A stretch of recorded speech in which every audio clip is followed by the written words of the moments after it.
Saya mendengar kemarin itu di Surabaya dikumpulkan oleh PBNU di Hotel Bumi, pengurus Rois Am hadir, ketua umum hadir, Rois dan ketua Tanfiziah seluruh Indonesia, PW, PC. Dalam pertemuan itu ternyata ada dauh, instruksi atau apapun namanya, tapi menggerakkan struktur organisasi secara masif sampai ke bawah tadi itu, yaitu untuk mendukung calon 02. Timbul pertanyaan, kalau NU mengeluarkan keputusan secara politik atau apapun namanya, selalu ada landasan fikihnya. Itu khas. Jadi waktu saya tanya dengan beberapa kiai sepuh yang Rois Suriah yang hadir dalam pertemuan itu, mereka juga bilang, kami tidak menemukan landasan fikihnya kenapa harus mendukung 02. Sementara yang 02 itu sama sekali tidak ada bau-bau NU-nya.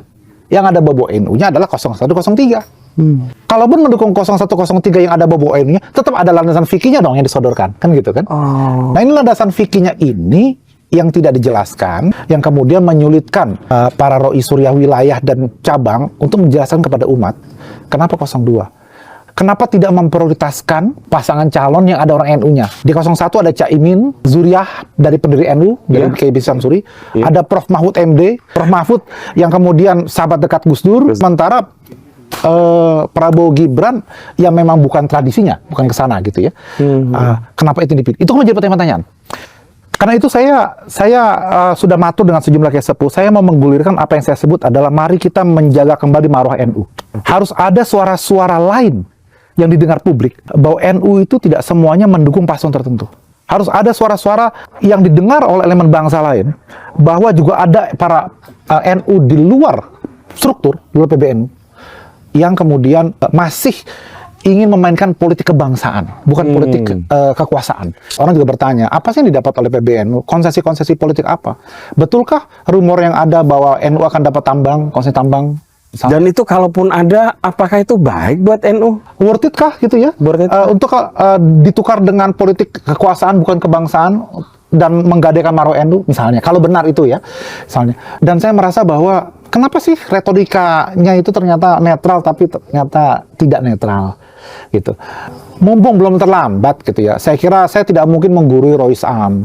Bukan sosok kayak Miftahul Ahyarnya, tapi makomnya itu loh, makom Rois Am. Mohon tidak terpancing ataupun tidak hanya sekadar mendapatkan informasi-informasi sepihak yang kemudian beliau memutuskan untuk mendukung itu, memberikan instruksi semacam itu. Sampai ada kata-kata beliau, saya mohon sekali ini saja, sam'an wa ta'atan, tolong dengar dan taat pada saya. Sampai kata-kata itu keluar.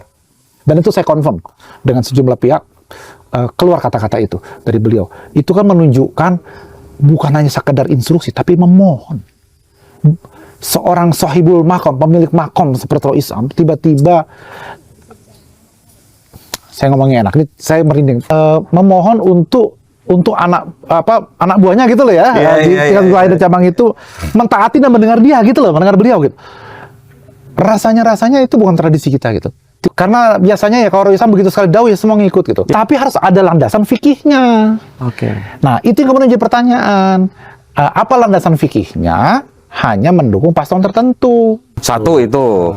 Terus apa landasan fikihnya untuk tidak netral menurut Anda penting nggak? Nah, betul. Apa landasan fikihnya memprioritaskan paslon tertentu ketika paslon yang lain itu justru ada relasi kuat dengan NU, betul. Misalnya.